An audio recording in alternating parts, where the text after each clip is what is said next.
কেমন সম্মান দিবেন। শ্রেষ্ঠ নবীর শ্রেষ্ঠ উম্মত হওয়ার কারণে আল্লাহ রাব্বুল আলামিন দুনিয়াতে আমাদের জন্য যেমন একটা সম্মান রাখছেন, একটা মর্যাদা রাখছেন, পরকালেও যখন 18,000 মাখলুকাতের সামনে আল্লাহ হিসাব নিকাশ শুরু করবেন, জান্নাত জাহান্নামের ফয়সালা করবেন, আমলনামার হিসাবগুলো করবেন, 80 বছর 70 বছর 100 বছরের হিসাবগুলো আল্লাহর কাঠগড়ায় দাঁড়ায় দেওয়া লাগবে কি লাগবে না? এটা বিশ্বাস হয়? আল্লাহ বলেন এই উম্মতের পরকালীন যেই মর্যাদার শ্রেষ্ঠত্ব তার মধ্যে 1 নাম্বার হলো যখন সমস্ত উম্মতের হিসাবগুলো শুরু হবে, আল্লাহ রাব্বুল আলামিন সবার আগে ওই কঠিন হাসরের মাঠে আখিরি জামানার নবীর উম্মতের আগে ডাক দিবে। সুবহানাল্লাহ। কেন ডাক দিবে?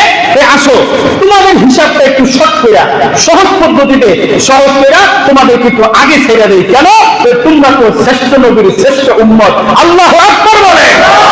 শ্রেষ্ঠ নবীর শ্রেষ্ঠ উম্মত হওয়ার কারণে আল্লাহ রাব্বুল আলামিন কঠিন হাসরের মাঠে সবার আগে আমাদের হিসাব সহজ পদ্ধতিতে করে সহজ পদ্ধতিতে নিয়ে তোমরা জান্নাতে চলে যাও। সুবহানাল্লাহ বলে। 1 নাম্বার। দ্বিতীয় নাম্বার হলো ফুলসিরাত নামক একটা পুল আছে না নাই? আছে। কেমন পুলটা? শুনছেন না ওয়াজ? সোলের চাইতে চিকন, হীরার চাইতে ধার। ওই ফুলসিরাতের পুলের নিচে হলো জাহান্নামের আগুন। যার যেই পরিমাণ আমল ওই ফুলসিরাতের পুলের পরিমাণ অগ্রসর হতে পারবে, আমলের পাওয়ার শেষ, ওই ধারালো ব্রিজের উপরে কেটে জাহান্নামের আগুনে পড়ে যাবে।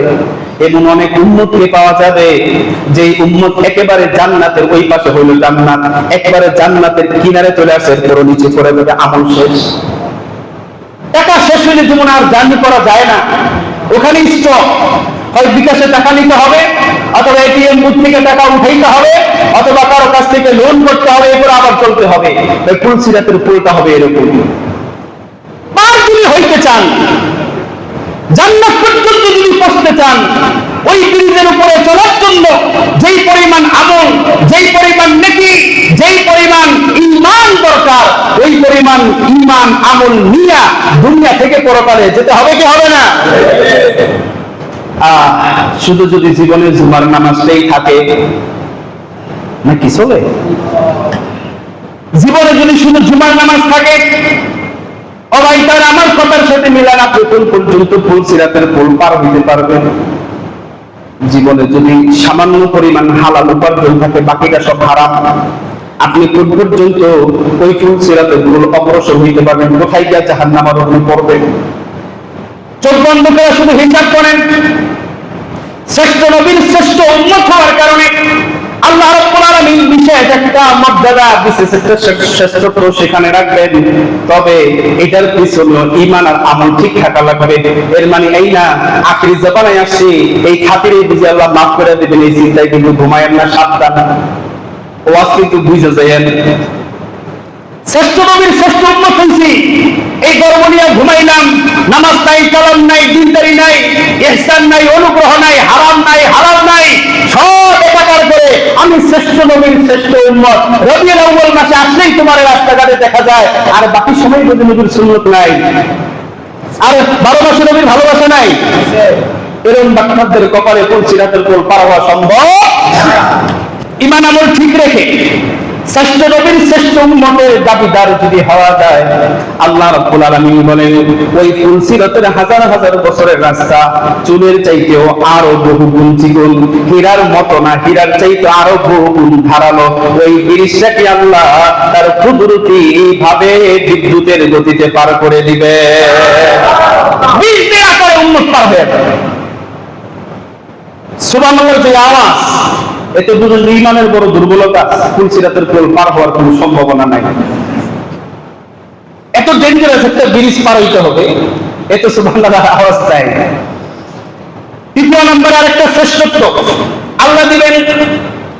শ্রেষ্ঠ নবীর শ্রেষ্ঠ উম্মত হওয়ার কারণে আল্লাহ রাব্বুল আলামিন নবী বলেন, এটা আমাদের দিন যখন হিসাব নিকাশ গুলো শেষ হবে, 18,000 মাখলুকাত, এমনকি একটা কুকুরের পর্যন্ত হিসাব দিতে হবে, একটা শুকরের পর্যন্ত হিসাব দিতে হবে, আকাশের উড়ন্ত পাখিগুলোর হিসাব দিতে হবে, একটা গরু অথবা একটা ছাগলের পর্যন্ত হিসাব দিতে হবে।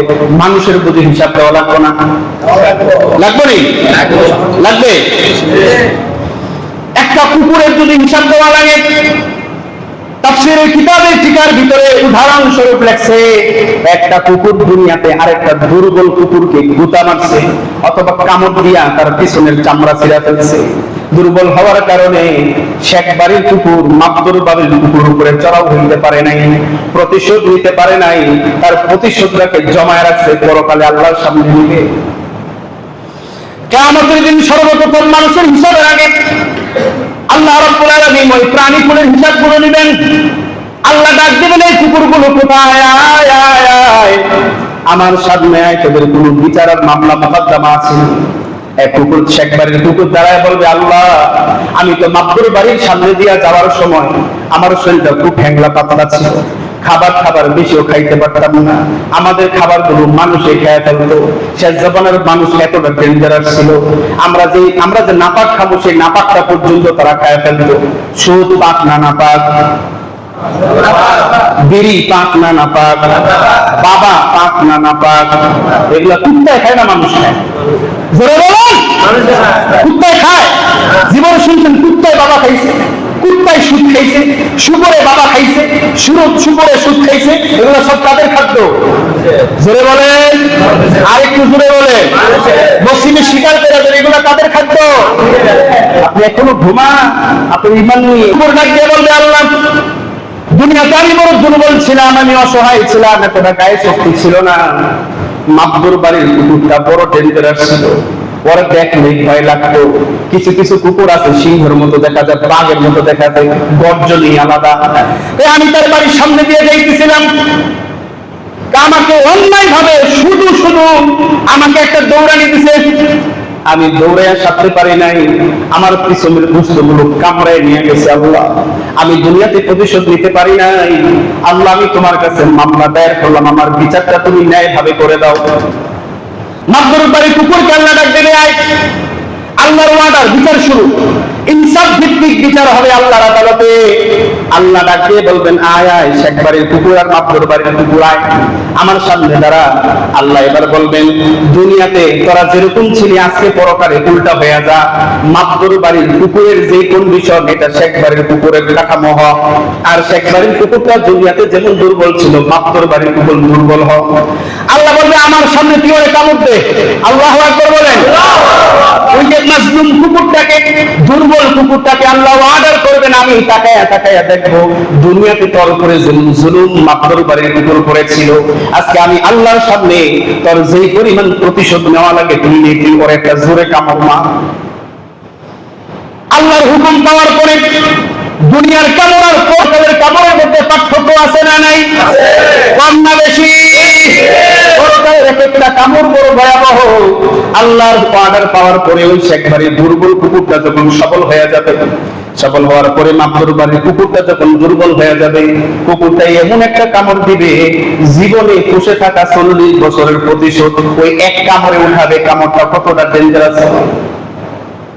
এই জন্যই তো মাজলুমের দোয়াটা বড় ডেঞ্জারাস। কেন?